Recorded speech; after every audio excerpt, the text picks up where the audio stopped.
તો આપણે food safety ઇન્સ્પેક્ટરનું જે પેપર જે છે એ સોલ્યુશન જોતા હતા, જીપીએસસીએ લીધેલું છે.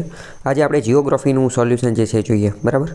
ક્વેશ્ચન છે, 3 વિધાન આપેલા છે કે દેશમાં આદિવાસી વસ્તી કુલ વસ્તીના લગભગ 8% અને ગુજરાતમાં 14% છે. એટલે કે આદિવાસી વસ્તી જેટલી જે છે એસટી શેડ્યુલ ટ્રાઇબ એ દેશની કુલ વસ્તીમાં 8% છે અને ગુજરાતમાં 14% છે. તો આ વાત બિલકુલ સાચી છે. ગુજરાતમાં ભારતની સરખામણીમાં નંબર જે છે એ વધુ છે, 14% છે. બરાબર. તો પહેલું સાચું છે. બીજું, કુલ બજેટની જોગવાઈ પૈકી 14.75% બજેટ 14 આદિવાસી જિલ્લામાં ખર્ચવાનું આયોજન છે. તો આ વાત પણ સાચી છે. ગુજરાતનું જે બજેટ આ વખતનું જે છે, ગુજરાત પાક્ષિકમાં પણ આ વસ્તુ જે છે એ ચર્ચા કરવામાં આવેલી હતી. 14 આંકડો જે છે એ મેચ થતો હતો.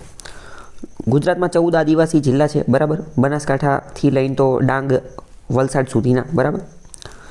તો ગુજરાત પાક્ષિકમાં પણ આની વાત જે છે એ કરેલી હતી. ત્રીજું વિધાન છે કે ગુજરાતમાં કુલ 25 અનુસૂચિત જનજાતિઓ અને 5 આદિમ જૂથો નક્કી થયેલા છે. તો ત્રણેય વિધાન સાચા છે. બરાબર. બીજું, એક ઓલી એક્ઝામવાળી મેં ટ્રીક બનાવેલી હતી, તુક્કા ટેકનિક. તો એમાં પણ કીધું હતું જ્યારે કંઈ ખબર ન પડે તો બધા વાક્ય સાચા છે એવું કરી નાખવાનું. કંઈ ખબર ન હોય, જીપીએસસીની અંદર મોટે ભાગે આ લાગુ પડતું હોય છે. કંઈ એટલું બધું ખબર ન પડે તો બધા સાચા કરી નાખવાના. બરાબર. તો અહીંયા પણ એવું જ છે, ત્રણેય વિધાન સાચા છે. ચલો, હવે અહીંયા મારો પ્રશ્ન એ છે કે અનુસૂચિત જનજાતિ એસટી શેડ્યુલ ટ્રાઇબ 5 આદિમ જૂથો છે. તો ગુજરાતમાં 5 આદિમ જૂથો કયા કયા છે, ખ્યાલ છે તમને? ચલો અત્યારે હું તમને કહી દઉં. આદિમ જૂથો એને ઇંગ્લિશમાં કહેવાય પીવીટીજીસ. બરાબર. ગુજરાતમાં 5 છે. કયા કયા? તો કે કોલગા, કાથોડી, કોટવાડિયા, સિદ્દી અને પઠાર. બરાબર. કોટવાડિયા જે છે, કોટવાડિયા એ વાંસની પ્રવૃત્તિ સાથે જોડાયેલા છે. કાથોડી જે છે, કાથોડી એ કાથો બનાવવાની પ્રક્રિયા સાથે જોડાયેલા છે. બરાબર. સિદ્દી જે છે એ આફ્રિકાથી આવેલા છે. ધમાલ નૃત્ય માટે જાણીતા છે. જૂનાગઢની અંદર રહે છે. બરાબર. અને સિદ્દી લોકોનું જે ધમાલ નૃત્ય જે છે એ મેં ટેલિગ્રામની અંદર એની એક લિંક શેર કરેલી છે. એ નૃત્ય પણ તમે જોઈ શકો છો. આપણે ભારતની જે નેશનલ સ્કૂલ ઓફ ડ્રામા જે છે એનું વેસ્ટ બેંગોલની અંદર એક એક્ઝિબિશન હતું. એની અંતર્ગત આપણે આ સિદ્દી લોકોનું જે ધમાલ નૃત્ય જે છે ને એ રજૂ કરવામાં આવેલું હતું. તો એમાંથી ઘણી બધી વસ્તુ એમાંથી જાણવા મળશે. એ નૃત્યની અંદર તમે એ પણ જોઈ શકો છો કે આ લોકો કેવી રીતે નાળિયેર ઉછાળી અને માથેથી પોતાના માથા વડે જે છે એ નાળિયેર ફોડે છે. તો આ નૃત્ય તમે જોશો તો ડાન્સ જોવાની પણ મજા આવશે. અને અમુક જે વિધાન પૂછે તો એ પણ તમને ખ્યાલ આવી જાય કે આમાં શું હોય. જેમ કે આપણે જોયું હતું કે એમાં જે ધમાલ એટલે શું, તો કે ધમાલ એટલે કે જે ઢોલક હોય એને ધમાલ જે છે એ કહેવામાં આવે છે. બરાબર. અને વિધાનવાળા વાક્યમાં ડાયરેક્ટ આ જ પૂછી જશે કે કયા નૃત્યની અંદર જે છે એ નાળિયેર ઉપર ઉડાડી અને જે છે એ માથા વડે ફોડવામાં આવે છે. તો એ બધા સીન તમે એમાં જોઈ શકો છો. બરાબર. પછી પઠાર લોકો, તો પઠાર લોકો તો નળકાંઠાના લોકો છે. બરાબર. નળકાંઠાના લોકો, એમનું મંજીરા નૃત્ય છે. નૌકા હોડી હલાવતા હોય એવી રીતની હલેસા મારતા હોય એવી આકૃતિ રચી અને એ નૃત્ય કરતા હોય છે. બરાબર. ગુજરાતમાં 5 આદિમ જૂથો છે, 5 પીવીટીજીસ છે. કયા કયા? કોલગા, કાથોડી, કોટવાડિયા, પઠાર અને સિદ્દી. બરાબર. KKPS એવી રીતે પણ છે. બરાબર. અથવા કપાસ તરીકે પણ યાદ રાખી શકો. K3PS એવી રીતે કપાસ, K3PS એવી રીતે યાદ રાખી શકો. બીજું, આ આદિમ જૂથો નક્કી કરવા માટેના અલગ અલગ ક્રાઇટેરિયા છે. કે કેવા ક્રાઇટેરિયા છે? તો કે આ લોકો રહ્યા ને એ અતિ પછાત હોય. એક રીતે જોઈએ તો અનુસૂચિત જનજાતિ ટ્રાઇબલ લોકો જે છે એ પછાત હોય છે એવું માનવામાં આવે છે. કારણ કે જંગલમાં રહેતા હોય. બરાબર. ટેકનોલોજીનો એનો ઉપયોગ ન કરતા હોય તો કે પછાત બેકવર્ડ એરિયામાં રહેતા હોય. પરંતુ આમની અંદર પણ અતિ પછાત, અત્યંત પછાત લોકો જે છે એને આદિમ જૂથ કહેવામાં આવે છે. આ આદિમ જૂથો આ તો એવા છે કે પ્રી એગ્રીકલ્ચર એક્ટિવિટીઝનો ઉપયોગ કરે છે. આપણે જે એગ્રીકલ્ચર કૃષિ કરતા હોય. બરાબર. તો અત્યારે તો ટ્રેક્ટરને, થ્રેશરને, રોટાવેટરને બધા સાધનો વાપરતા હોય. મિકેનિક, સાયન્ટિફિક ટ્રેક્ટરને એવું બધું વાપરતા હોય. પણ આની પહેલાં જે છે આવું નહોતા વાપરતા. પણ આની પણ પહેલાં જે આદિમાનવ લોકો જે રીતની ખેતી કરતા હતા તો આ લોકો તો એવી ખેતી કરતા હોય. એટલે એને આદિમ જૂથો કહેવાય છે. અત્યંત પછાત લોકો હોય છે. બરાબર. તો એનો અલગ અલગ ક્રાઇટેરિયા પણ છે. ચાલો, હવે મારો એક બીજો પ્રશ્ન છે કે આદિમ જૂથો જે છે આખા ભારતની અંદર કુલ કેટલા આદિમ જૂથો છે, કહી શકશો તમે? આખા ભારતની અંદર 75 આદિમ જૂથો છે. 75 આદિમ જૂથો છે. બરાબર. આની ઉપર ઓલરેડી મેં બીજા 2-3 વિડીયો પણ બનાવી દીધેલા છે. મોસ્ટ આઈએમપી ક્વેશ્ચન છે. યુપીએસસીની અંદર આ પ્રશ્ન પૂછાઈ ગયો છે. યુપીએસસીમાં પૂછાઈ ગયો છે. જીપીએસસીમાં પણ ઘણી બધી વાર પૂછાઈ ગયો છે. ખાલી તમને આટલી ખબર હોય કે ભારતમાં 75 આદિમ જૂથો છે, એના માધ્યમથી તમે યુપીએસસીનો ક્વેશ્ચન જે છે એ સોલ્વ કરી શકતા હતા. બરાબર. નો ખ્યાલ હોય, નો યાદ હોય તો તમે આ બધા વિડીયો જે છે એ ફરીથી જોઈ લેજો. ડેડિકેટેડ બધા વિડીયો બનાવેલા છે. બીજો પ્રશ્ન છે કૃષિ ખેડૂત કલ્યાણ અને સહકાર વિભાગ એટલે કે department of agriculture and farmer welfare and cooperation, આની અંતર્ગત કયા કયા બોર્ડ અને કોર્પોરેશન કામ કરે છે? તો પહેલાં તો જો વાત કરીએ તો એક મિનિસ્ટ્રી એટલે કે એક મંત્રાલય હોય, પરંતુ આ જે મંત્રાલય જે હોય ને મંત્રાલય એ કેન્દ્ર લેવલે જ હોય, કેન્દ્રના લેવલે જ મંત્રાલય હોય. ગુજરાતમાં કોઈ એવું મંત્રાલય હોય નહીં, ગુજરાતમાં રાજ્યની અંદર કોઈ મંત્રાલય હોય નહીં.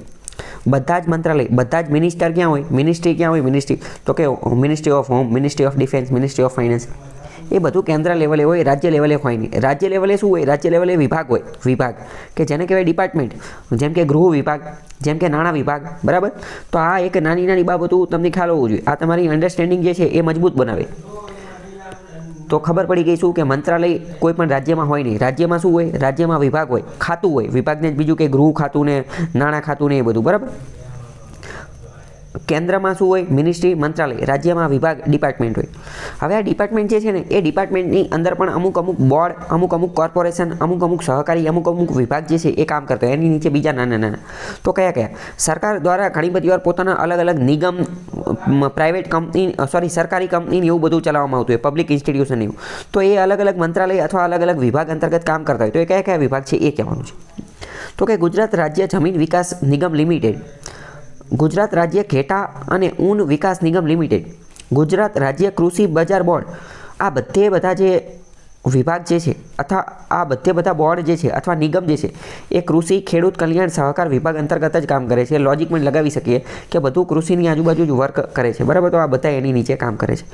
હવે આપણે જો આ એક રીતે બાઉન્સર ટાઈપનો ક્વેશ્ચન કહેવાય. આપણે કંઈ બધાને યાદ રાખીને ન બેઠા હોય, પણ આપણે લોજિક લગાવીને ખબર પડી જાય કે બધા જવાબ આવતા હશે, બધા સાચા પડતા હશે, બરાબર. આગળ ગ્રહો ઉપર એક ક્વેશ્ચન પૂછેલું છે કે સૌર પરિવાર એટલે કે સોલાર જે છે, સૌર પરિવાર, સોલાર ફેમિલી, એની અંદર કોનો સમાવેશ થાય છે? તો કે ગ્રહોનો સમાવેશ થાય, ઉપગ્રહોનો સમાવેશ થાય, લઘુ ગ્રહોનો સમાવેશ થાય, ધૂમકેતુનો, ઉલ્કાઓનો સમાવેશ થાય. તો આ વાત બિલકુલ સાચી છે. સૌર પરિવારમાં બધાનો સમાવેશ થઈ જાય. ખાલી પૃથ્વી, આપણને એવું લાગતું હોય કે આપણે પૃથ્વીમાં રહીએ છીએ, હું આમ કરી નાખું, ઓલું કરી નાખું, પરંતુ પૃથ્વી કરતાં પણ મોટી બીજા પણ ઘણા બધા ગ્રહો છે. ગ્રહો સિવાય ઉપગ્રહો છે, લઘુગ્રહ, ધૂમકેતુ, ઉલ્કા, આ બધું ભેગું કરો ત્યારે એક સૌર પરિવાર જે છે એ બને. આ બધું ભેગું થાય, સૌર પરિવાર ભેગા થાય પછી એક યુનિવર્સ, એક બ્રહ્માંડ બને. અને આવા પણ ઘણા બધા બ્રહ્માંડ જે છે એ જોવા મળે છે. ગેલેક્સીને એ બધું બનતું હોય, બરાબર. પણ અહીંયા સૌર પરિવારનું પૂછેલું છે કે તો એમાં આટલી વસ્તુનો સમાવેશ થાય. સૂર્યની સૌથી નજીકનો ગ્રહ જે છે એ બુધ છે અને સૌથી દૂરનો ગ્રહ જે છે એ નેપચ્યુન ગ્રહ છે. તો બીજું વિધાન પણ સાચું છે. પ્લુટો જે છે, પ્લુટો એને ગ્રહમાંથી કાઢી નાખેલો છે. નહીંતર સૌથી દૂરનો ગ્રહ પ્લુટો હતો, પરંતુ પ્લુટોને કાઢી નાખ્યો એટલે નેપચ્યુન, બરાબર. તો પહેલાં બંને વિધાન સાચા છે. ત્રીજી વાત કરીએ કે સૂર્યમંડળના જે છે એ 5 ગ્રહો પાર્થિવ છે અને 3 ગ્રહો જે છે એ બાહ્ય ગ્રહો છે, બરાબર. પહેલાં તો પાર્થિવ ગ્રહો અને બાહ્ય ગ્રહો, તો આને કહેવાય ટેરેસ્ટ્રિયલ પ્લેનેટ અને જોવિયન પ્લેનેટ. ટેરેસ્ટ્રિયલ પ્લેનેટ અને જોવિયન પ્લેનેટ, બરાબર. આવો ક્વેશ્ચન જે છે પૂછાતો હોય છે. તો ટેરેસ્ટ્રિયલ પ્લેનેટનો મતલબ શું થાય? તો ટેરેટરી શબ્દ ઉપરથી યાદ રાખો. ટેરેસ્ટ્રિયલ એટલે કે ટેરેસ્ટ્રિયલનો મતલબ થાય જમીન. તો કે જમીન ક્યાં આવેલી છે? તો કે પૃથ્વી ઉપર. તો કે પૃથ્વી જેવા જે ગ્રહો દેખાય ને, પૃથ્વી જેવા ગ્રહો, એ ટેરેસ્ટ્રિયલ પ્લેનેટ છે કે જ્યાં જમીન આવેલી છે, બરાબર. અને જોવિયન ગ્રહો આ કેવા છે? તો કે આ ગુરુ જેવા ગ્રહો છે, અથવા તો આ ગેસિયસ પ્લેનેટ છે. આ વાયુના બનેલા થર અથવા વાયુના બનેલા ગોળા જેવા પ્લેનેટ છે. જેમ કે તમે ગુરુને જોઈ લો, જેમ કે તમે શનિને જોઈ લો, તો શનિ જે છે તો એની આજુબાજુમાં તો ઘણા બધા વાયુના વલયો જોવા મળે છે, બરાબર. કે વલય સૌથી વધુ ક્યાં જોવા મળે છે? તો એ શનિમાં જોવા મળે છે. એ વાયુઓના બનેલા છે, બરાબર. તો કોને મળતું આવે છે એ તમને ખબર હોવી જોઈએ. ચલો હું તમને પ્રશ્ન પૂછું કે ટેરેસ્ટ્રિયલ પ્લેનેટ જે છે એ કોને મળતા આવે છે? તો કે અર્થ એટલે કે પૃથ્વીને મળતા આવે છે, બરાબર. અને આ જે ગ્રહો જે છે એને કોઈ રિંગ હોતી નથી, આને કોઈ રિંગ હોતી નથી, વલય હોતા નથી, બરાબર. જ્યારે ઓલા જે ગેસિયસ પ્લેનેટ જે છે એને શું હોય છે? એને વલયો હોય છે, બરાબર. ગેસિયસ પ્લેનેટ 4 છે, બરાબર.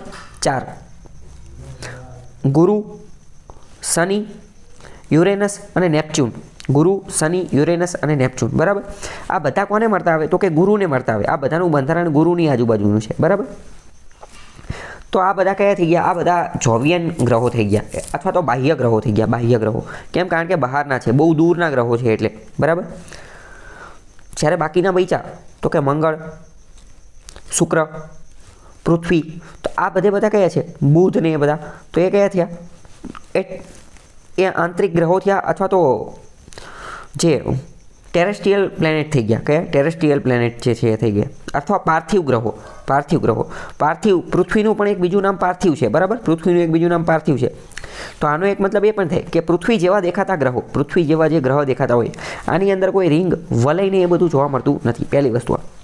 બીજી વસ્તુ એ કે આ જે પાર્થિવ ગ્રહો જે છે ને એમને મૂન એટલે કે ચંદ્ર અથવા તો ઉપગ્રહ, એને મૂન અથવા તો ચંદ્ર અથવા ઉપગ્રહો બહુ ઓછા છે અથવા નહિવત છે, બહુ ઓછા છે અથવા નહિવત છે. જ્યારે જોવિયન ગ્રહો, બાહ્ય ગ્રહો જે છે એમને મૂન ઘણા બધા વધારે છે, એમના ચંદ્રો જે છે એ ખૂબ જ વધારે છે. કેટલા છે એ આગળ એક પેપર છે એની અંદર આપણે ડિસ્કશન કરીશું, બરાબર. પણ અહીંયા હવે આપણે બીજી વાત કરીએ. પહેલાં તો તમે શબ્દ સમજો, મૂન, ચંદ્ર અને ઉપગ્રહ, આનો મતલબ શું એ ખ્યાલ છે તમને?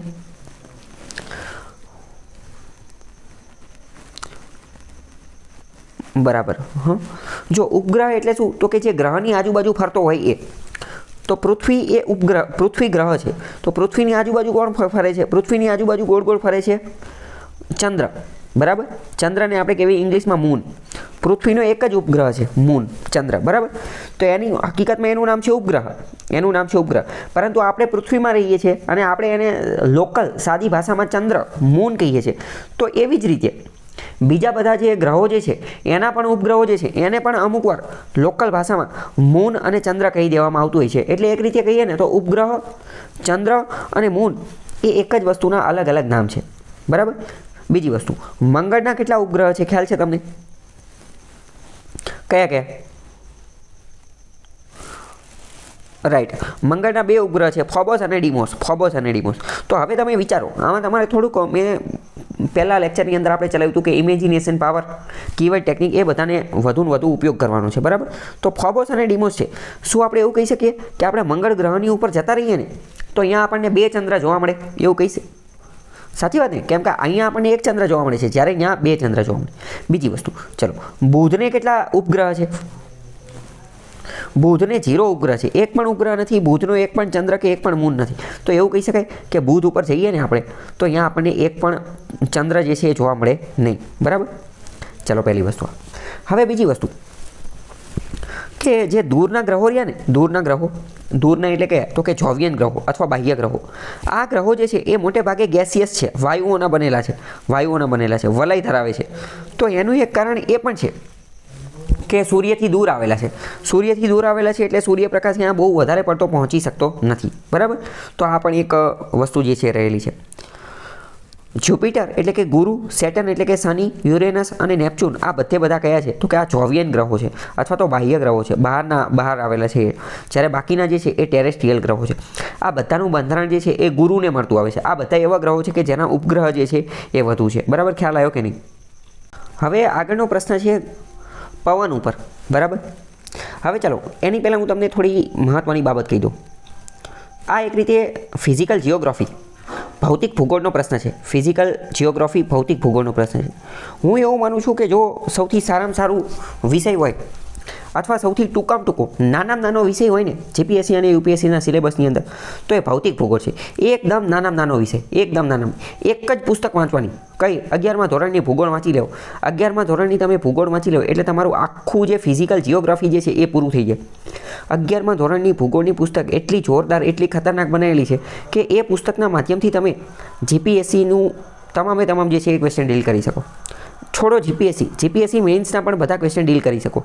જીપીએસસી શું, યુપીએસસીના પણ પ્રિલિમ્સના અને મેઇન્સના ક્વેશ્ચન જે છે એ ડીલ કરી શકો. અને જો એની કરતાં પણ થોડુંક એડવાન્સ જવું છે તો તમે એનસીઈઆરટી પણ વાંચી શકો છો. પણ જીપીએસસી માટે તો 11મા ધોરણની ભૂગોળની પુસ્તક જે છે એ મોસ્ટ ઇમ્પોર્ટન્ટ છે. ખાલી એટલું વાંચી નાખો 11મા ધોરણની ભૂગોળ, એટલે બીજું કાંઈ જ કરવાની જરૂર નથી. આડા આપણે બીજા જે તે પબ્લિકેશનની પુસ્તક યુવા અને વેબ સંકુલ ને ઓલું પેલું બીજી ઘણી બધી જે છે એની વાંહે ફરતો હોય, પણ એ કાંઈ કરવાની જરૂર નથી. ખાલી 11મા ધોરણની પુસ્તક જે છે એ વાંચી નાખવાની જરૂર છે, બરાબર. તો વાંચેલી છે તમે પહેલાં એ? ચલો, તો 3 વિધાન આપેલા છે. પહેલું એવું કહે છે કે કાયમી અને ગ્રહીય પવનોના મુખ્યત્વે 3 પેટા પ્રકાર છે. બીજું એવું કહે છે કે મોસમી પવનોને 2 ભાગમાં વહેંચી શકાય છે. અને ત્રીજું એવું કહે છે કે ભારતની વરસાદી અનિશ્ચિત સ્થિતિ માટે મોસમી પવનો જે છે એ જવાબદાર છે. કાયમી પવનો એને પરમેનન્ટ વિન્ડ પણ કહેવામાં આવે છે. ગ્રહીય પવનો એને પ્લેનેટરી વિન્ડ પણ કહેવામાં આવે છે. એના 3 પ્રકાર છે તો એ વાત સાચી છે. મોસમી પવનોના 2 પ્રકાર છે એ પણ સાચી છે. અને ભારતના વરસાદી અનિશ્ચિત માટે મોસમી પવનો જવાબદાર છે એ પણ સાચું છે. 3 વિધાન સાચા છે. બરાબર. આપણે થોડું જે છે એ આના વિશે વાત કરીએ.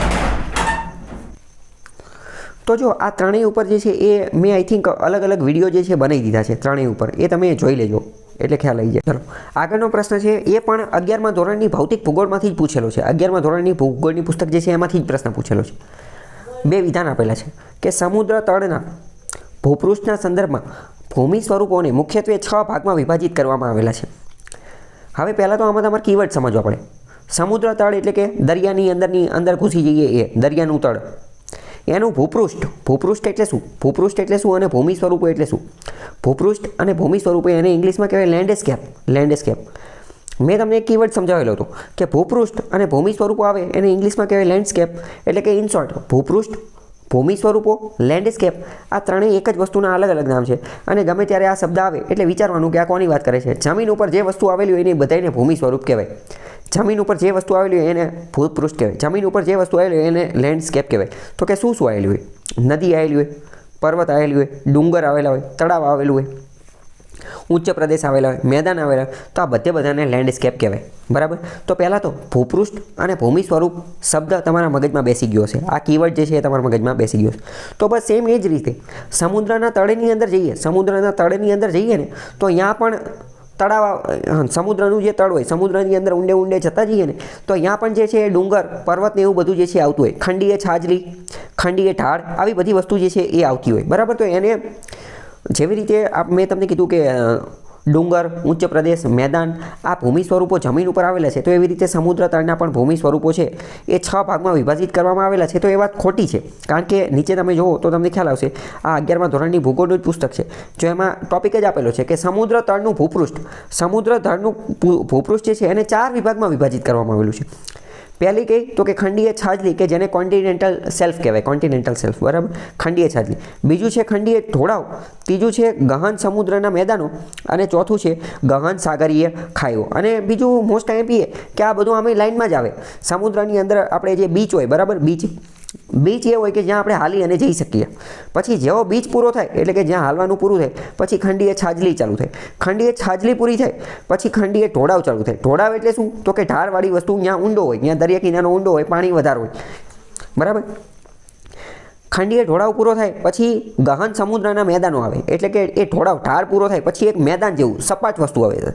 મેદાન આપણે કેમ ગંગા યમુનાના મેદાન છે, બરાબર, એવી. અને તમે એવી રીતે પણ યાદ રાખી શકો. આપણે જો ઉપર ભારતનો નકશો જે છે તો એમાં આપણે ઉપરથી આવીએ ઉત્તર તરફથી તો પહેલાં શું છે તો કે હિમાલય. તો હિમાલયના પર્વતો એ ઊંચા છે. તો બસ અહીંયા પણ એવું જ છે. અહીંયા એ રીતનો ઢોળાવ છે. તો હિમાલયના પર્વત પણ ઢોળાવ ધરાવે છે. અને હિમાલયના પર્વત પૂરા થાય પછી તરત શું આવે છે તો કે ગંગા યમુનાના મેદાન આવે છે. તો અહીંયા પણ એવું જ છે. ખંડીય ઢોળાવ જેવો પૂરો થાય એટલે તરત ગહન સમુદ્રના મેદાનો, સમુદ્રની અંદર ઊંડા મેદાન આવેલા હોય.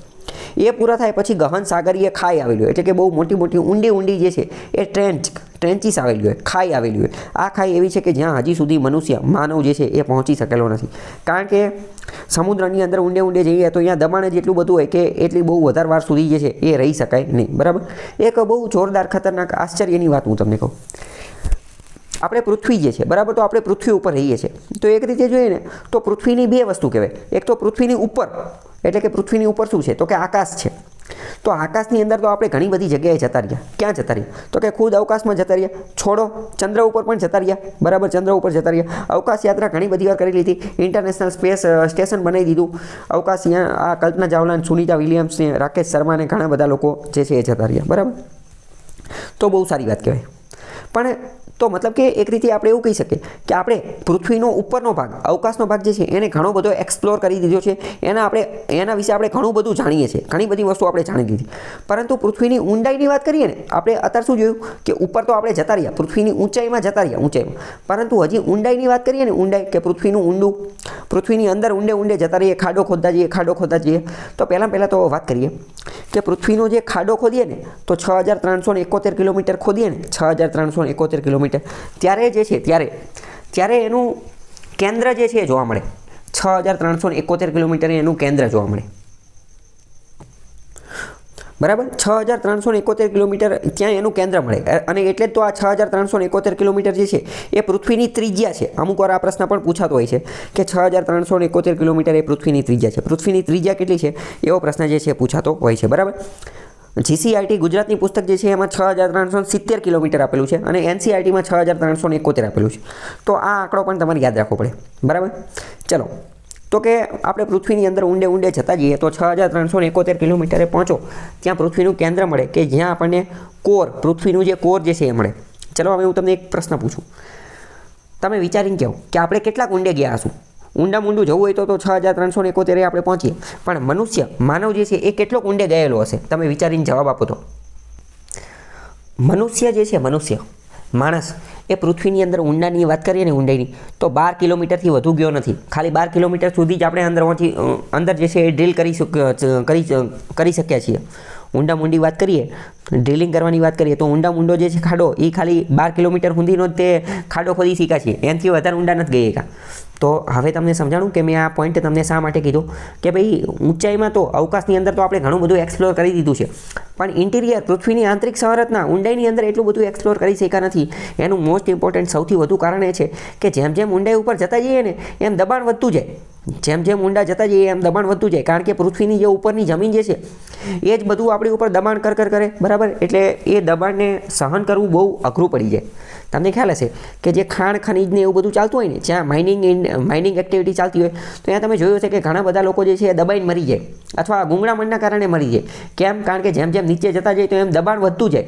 આ ઉપરની બધી વસ્તુ દબાણ કરવાની છે. એટલે માઇનિંગ ઇન્ડસ્ટ્રીની અંદર ઘણા બધા લોકો મરી જતા હોય, ખતરનાક રીતે એવા મરી જતા હોય કે એમની લાશ પણ મળતી હોતી નથી. બરાબર. તો ચલો, એ બધી વાત તો થઈ, પણ ઇન શોર્ટ તમને ખ્યાલ આવી ગયો કે ભાઈ આવી વસ્તુ છે. પહેલું તો ઊંચાઈ અને ઊંડાઈ શું છે, ઓલું પહેલું. સમુદ્રનું ભૂપૃષ્ઠ શું છે, લેન્ડસ્કેપ એટલે શું, ભૂપૃષ્ઠ એટલે શું. ઓકે. અને સમુદ્રની અંદર કેટલા, તો કે 4 ભાગની અંદર વિભાજિત કરવામાં આવે છે. 11મા ધોરણની ભૂગોળ એવું કહે છે. ખંડીય છાજલી, ખંડીય ઢોળાવ, ગહન સમુદ્રના મેદાનો અને ગહન સમુદ્રની ખાઈઓ. બરાબર. મેઇન્સમાં પણ આ પ્રશ્ન તમને 5-10 માર્કની અંદર પૂછાઈ શકે. ઓકે. તો પહેલું વિધાન ખોટું પડી જશે. હવે બીજું વિધાન જોઈએ. બીજું વિધાન એવું કહે છે કે ગહન સમુદ્ર ખાઈઓમાં, ગહન સમુદ્ર ખાઈ એટલે કઈ, તો કે આપણે જે 4થા નંબરનું જોઈએ ને એ ટ્રેન્ચીસ, જેને ઇંગ્લિશમાં કહેવાય ટ્રેન્ચીસ.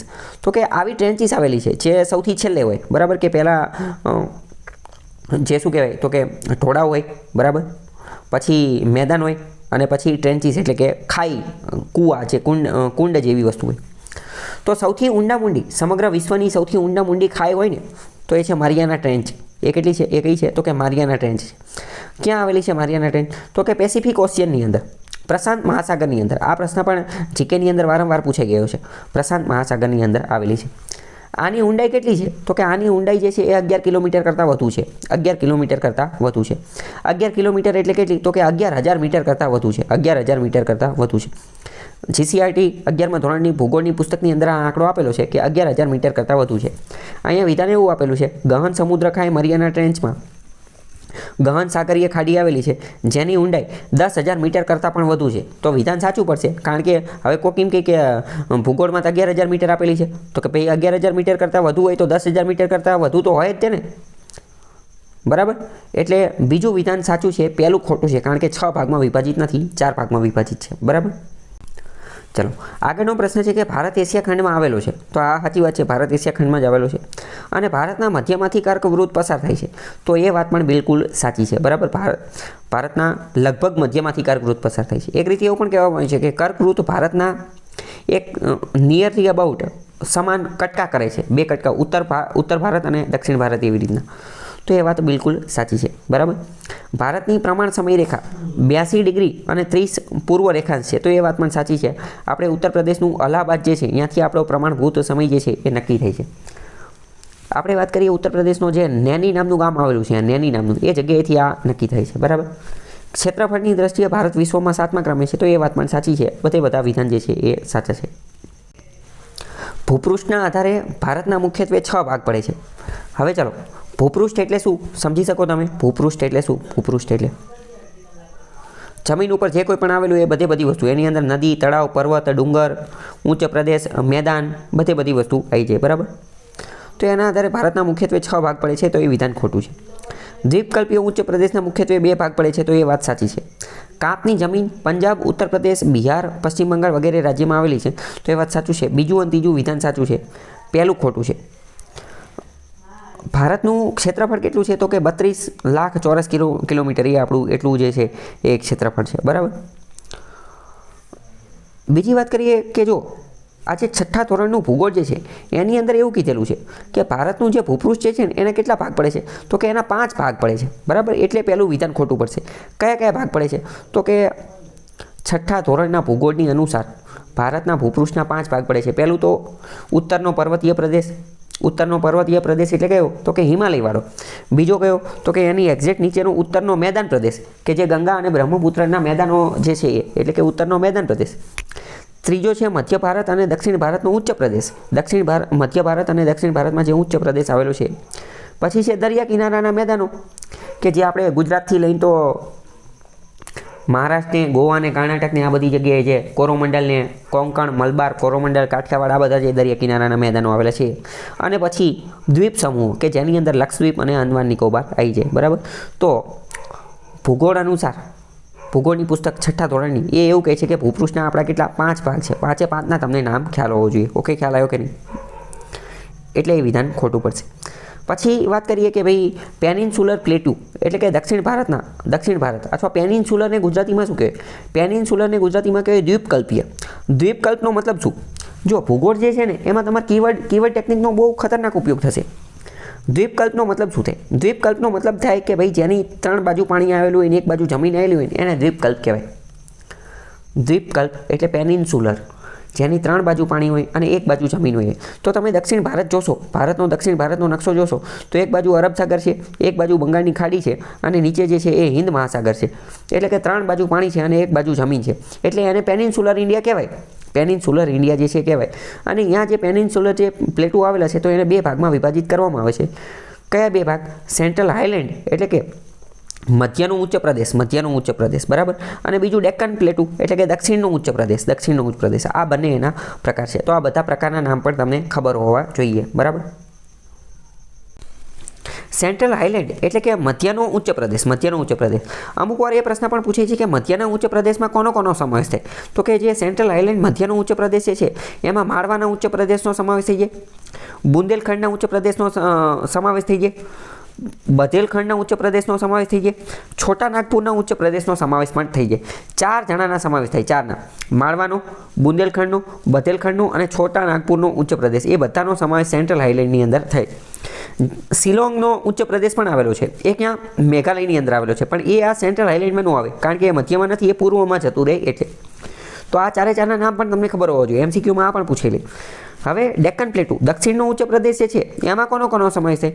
તો જે દક્ષિણનો ઉચ્ચ પ્રદેશ છે ને એમાં એક તો ડેક્કન પ્લેટુ એટલે કે ખુદ દક્ષિણનો ઉચ્ચ પ્રદેશ, કર્ણાટકનો ઉચ્ચ પ્રદેશ, તેલંગાણાનો ઉચ્ચ પ્રદેશ અને દંડકારણ્યના મેદાનો અથવા દંડકારણ્યનો ઉચ્ચ પ્રદેશ. દંડકારણ્ય નામની જગ્યા જે છે ઝારખંડની અંદર આવેલી છે. દંડકારણ્ય નામની જગ્યા. બરાબર. ઝારખંડનો એક વિસ્તાર છે બસ્તર નામનો એરિયા. બરાબર. એ નક્સલાઇટ એક્ટિવિટી માટે ખૂબ જ જાણીતો છે અને નક્સલાઇટ એક્ટિવિટીનું જે તે સમયે ગઢ હતું દંડકારણ્ય. એક મૂવી પણ આવેલી છે, વેબ સિરીઝ પણ આવેલી છે. બસ્તર નામની વેબ સિરીઝ આવેલી છે. એ બસ્તર નામની વેબ સિરીઝ જે છે એની અંદર ઝારખંડના દંડકારણ્ય નામનો વિસ્તાર જે છે એ કઈ રીતે મિનરલ રીચ છે.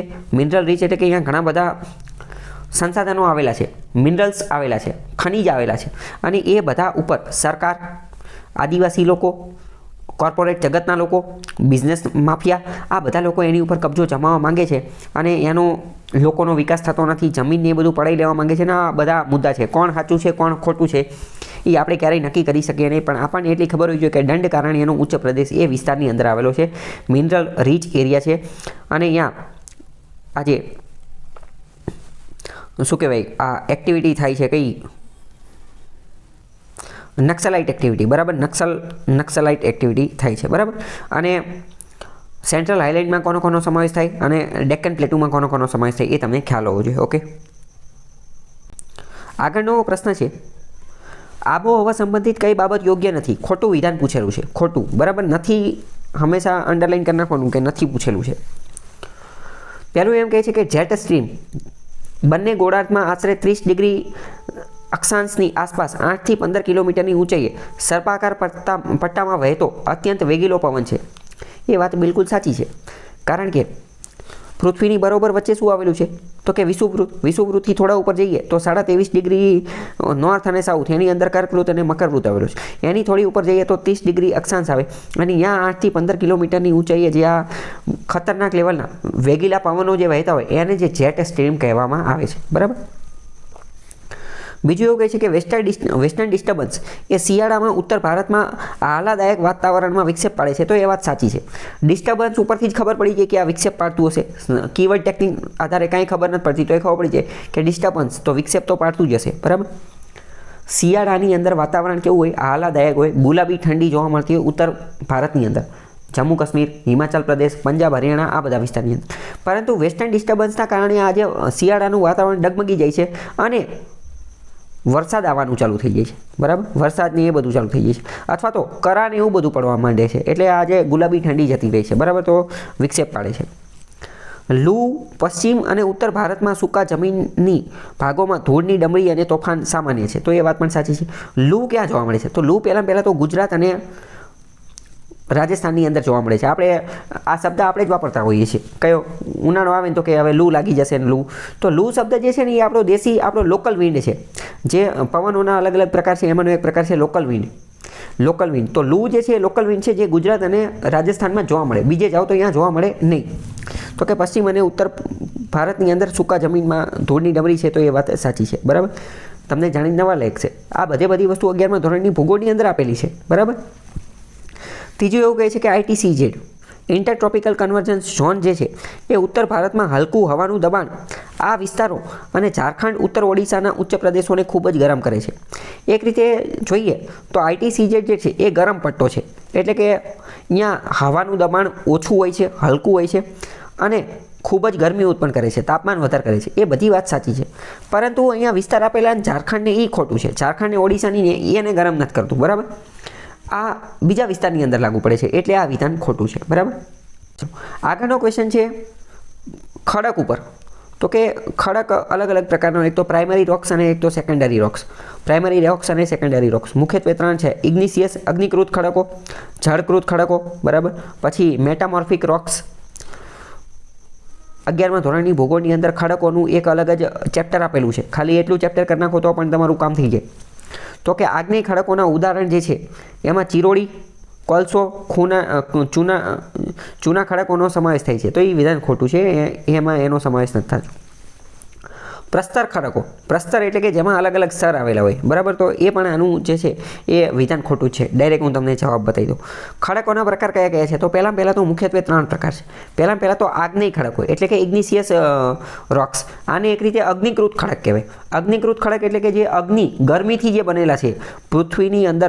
પૃથ્વીની અંદરનું જે જ્વાળામુખીના એ બધી અલગ અલગ એક્ટિવિટીથી જે મેઘમાં બહાર આવ્યો અને મેઘમાં બહાર આવી અને તાત્કાલિક જે ઠરી ગયો, ઠરીને તરત જે ખડક બન્યા ને એને આગ્નેય ખડક કહેવામાં આવે. ઇગ્નિશિયસ ખડક, અગ્નિકૃત ખડક કહેવામાં આવે. સૌથી પહેલાં જો કોઈ પ્રકારના ખડક બન્યા હોય તો એ આ જ બન્યા હતા. સૌથી જૂના. હવે ચલો સૌથી પહેલાં બન્યા હોય તો સૌથી જૂના એ જ હોય ને. બરાબર. તો ઇગ્નિશિયસ રોક્સ, આગ્નેય ખડક સૌથી જૂના છે. હવે આ જે ઇગ્નિશિયસ ખડક જે છે એની ધીમે ધીમે જે છે એ થાય કેવું કે આની ઉપર એક સ્તર ઉપર બીજું સ્તર, બીજા સ્તર ઉપર ત્રીજું સ્તર, ચોથું સ્તર આવી રીતે બનતા જાય ને ત્યારે એ પ્રસ્તર ખડક બની જાય. પ્રસ્તરમાં કીવર્ડ કેવો યાદ રાખવાનો કે સ્તર, ઉપર સ્તર રોપાતા જાય, ઉપર સ્તર રોપાતા જાય. બરાબર. તો ત્યારે પ્રસ્તર ખડક બની જાય. અને જ્યારે આ પ્રસ્તર ખડક જે છે ને એની ઉપર દબાણ અને તાપમાન એના કારણે વધુ દબાણ લાગે અથવા ઓછું દબાણ લાગે, વધુ તાપમાન લાગે અથવા ઓછું તાપમાન લાગે, એના કારણે એની પરિસ્થિતિ ફરી જાય એટલે એનું રૂપાંતરણ થઈ જાય. એટલે એનો નેચર જે છે એ ફરી જાય એટલે એ રૂપાંતરિત ખડક બની જાય એટલે કે મેટામોર્ફિક રોક્સ બની જાય. તો ઇન શોર્ટ સૌથી પહેલાં ઇગ્નિશિયસ રોક બને, પછી પ્રસ્તર ખડક બને અને પછી રૂપાંતરિત ખડક બને. ઇગ્નિશિયસ, પછી સ્ટ્રેટિફાઈડ અને પછી મેટામોર્ફિક. ઓકે. બાકી આપણે આ ડિટેલમાં જોઈશું. ભૂગોળ હું તમને ચલાવીશ ત્યારે આખી વસ્તુ ચલાવીશ. બરાબર. આગ્નેય ખડકના પણ પાછા 2 પ્રકાર છે. ઇન્ટ્રુસિવ એટલે કે આંતરિક અને એક્સટ્રુસિવ એટલે કે બાહ્ય. આગ્નેય ખડક જે છે એના જો કઈ રીતે બને અને એ બધું જે છે આની અંદર આપેલું છે. હવે અહીં હું તમને ડાયરેક્ટ પહેલાં આના ઉદાહરણ આપી દઉં. અંતસ્થ આગ્નેય ખડક જે છે એના ઉદાહરણ છે ગ્રેનાઇટ. ગ્રેનાઇટ જે છે એનું સૌથી મોટું ઉદાહરણ છે ગ્રેનાઇટ. મેગ્મામાંથી જે છે એ બનેલા હોય. ક્યાં જોવા મળે? રાજસ્થાન ને મધ્યપ્રદેશની આજુબાજુના વિસ્તારની અંદર જોવા મળે છે. બરાબર. તો ગ્રેનાઇટ યાદ રાખવાનું છે. બાહ્ય આગ્નેય ખડક જે છે એનું ઉદાહરણ છે બેસાલ્ટ. બરાબર. ચલો હવે હું તમને બીજું વિધાનવાળા વાક્યમાં પૂછી જાય તો એ હું અહીંયા ચલાવી દઉં. આગ્નેય ખડક જે છે ને એમાં સૂક્ષ્મ જીવો, સજીવો ઓર્ગેનિઝમ જોવા મળતા નથી. સજીવો જોવા નથી મળતા. કેમ નો જ જોવા મળે ને? કારણ કે ગરમીમાંથી તાત્કાલિક જ બન્યા છે, લાવામાંથી તાત્કાલિક બન્યા છે, તો હળગી ન ગયા હોય. બરાબર. સૂક્ષ્મ જીવો, સજીવો જરા પણ જોવા મળતા નથી. વિધાનવાળા વાક્યમાં પૂછાઈ જાય તો વિધાન સાચું કરી નાખજો. બરાબર. જ્યારે પ્રસ્તર ખડકો અને મેટામોર્ફિક રોક્સ જે છે એની અંદર થોડા ઘણા સૂક્ષ્મ જીવો જે છે ઓર્ગેનિઝમ એ જોવા મળતા હોય છે. બરાબર. ચલો, પ્રસ્તર ખડકનું ઉદાહરણ જે છે એ પણ તમને ખબર હોવી જોઈએ. જો અહીંયા આપેલું છે ને કે આની અંદર અમુક રાસાયણિક દ્રવ્યો અને સેન્દ્રિય દ્રવ્યો જોવા મળે છે. એ રાસાયણિક અને સેન્દ્રિય દ્રવ્યો એ મેં તમને જે કીધા તે એટલે કે સજીવો, નાના જે સજીવો હોય એ. બરાબર. આગળ જોડકું આપેલું છે, હું તમને ડાયરેક્ટ સાચો જવાબ કહી દઉં. ખીજડીયા અભયારણ્ય જામનગરમાં આવેલું છે. ખીજડીયા પક્ષી અભયારણ્ય છે, બર્ડ સેન્ચ્યુરી, બર્ડ માટે, પક્ષીઓ માટે. હિંગોળગઢ પ્રાકૃતિક શિક્ષણ અભયારણ્ય રાજકોટની અંદર આવેલું છે, જસદણની પાસે. હિંગોળગઢની અંદર મહેલ પણ આવેલો છે, મહેલ. બરાબર.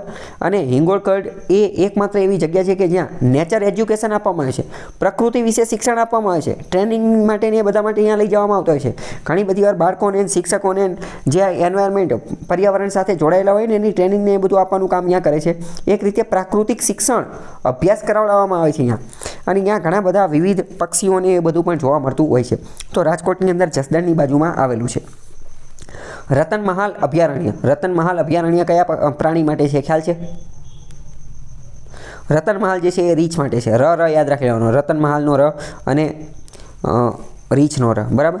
રતનમહાલ ક્યાં આવેલું છે? તો કે દાહોદની અંદર. બરાબર. જેસોર નામનું એક બીજું અભયારણ્ય છે એ પણ રીંછ માટેનું છે. બરાબર. પછી છે મિતિયાણા અભયારણ્ય જે છે એ અમરેલીની અંદર આવેલું છે. ટૂંકમાં બધાય સાચા જોડેલા છે, ABCD. તો મેં આની પહેલાં જે તુક્કાવાળો વિડીયો બનાવેલો હતો એમાં મેં તમને એક આ તુક્કો પણ કીધેલો હતો કે GPSCની અંદર કાંઈ ખબર ન પડે જોડકામાં તો ABCD ડાયરેક્ટ ટિક કરી નાખવાનું. મોટા ભાગનામાં એ સાચું હોય છે. પણ તો ભાઈ તુક્કા સિસ્ટમ છે, અમુક વાર લાગુ પડી જાય, અમુક વાર ન લાગુ પડે. ગુજરાત રાજ્યનો વિસ્તાર જે છે એ 1,96,000 ચોરસ કિલોમીટર છે. તો અહીંયા એ જ આપેલું છે 1.96 લાખ ચોરસ કિલોમીટર. તો એ વાત સાચી છે. બરાબર. ગુજરાતનો અને ભારતનો વિસ્તાર તમને એક્ઝેક્ટ યાદ હોવો જોઈએ. ગુજરાતની જનસંખ્યા જે છે એ 603 લાખ છે, એટલે કે 6.5 કરોડની આજુબાજુ. બરાબર. 6 કરોડની આજુબાજુ છે. નરેન્દ્ર મોદી ગુજરાતના CM હતા તો વારંવાર પોતાના ભાષણમાં કહેતા હોય કે ગુજરાતના 6.5 કરોડની જનતાને તો એ જ વસ્તુ આપેલી છે. ગુજરાતનો સાક્ષરતા દર, લિટરસી રેટ 79.31, 79% છે. તો 3 વિધાન સાચા છે. આ બધા 2011ની વસ્તી ગણતરીના આંકડા છે. ધીમે ધીમે નવા વસ્તી ગણતરીના આંકડા આવી જશે અને આનો અભ્યાસ કરવાનો એ મેં તમને ઓલરેડી કહી દીધું છે. બરાબર. આગળ વાત કરીએ પોર્ટ આપેલું છે તો પોર્ટ ખોટું છે. કોચી પોર્ટ જે છે કેરળમાં આવેલું છે. મેંગ્લોર પોર્ટ જે છે કર્ણાટકમાં આવેલું છે. પારાદીપ પોર્ટ ઓડિશાની અંદર આવેલું છે. એન્નોર પોર્ટ જે છે એ મહારાષ્ટ્રની અંદર આવેલું નથી. એન્નોર પોર્ટ જે છે એનું બીજું નામ જે છે એ કામરાજ પોર્ટ છે અને એ તમિલનાડુની અંદર આવેલું છે. બરાબર. ગુજરાતમાં કંડલા ને મુન્દ્રા ને આવા બધા પોર્ટ જે છે આવેલા છે. ચલો હું તમને એક પ્રશ્ન પૂછું. ગુજરાતનું કેમિકલ પોર્ટ કયું છે ખ્યાલ છે? કેમિકલ પોર્ટ, રાસાયણિક બંદર. યસ, દહેજ જે છે, દહેજ એ આપણું કેમિકલ પોર્ટ છે. વારંવાર આ પ્રશ્ન જે છે એ પૂછાતો હોય છે. તો પોર્ટ એક અલગ જ આખો ટોપિક છે, એ બધા તમને ખ્યાલ હોવા જોઈએ.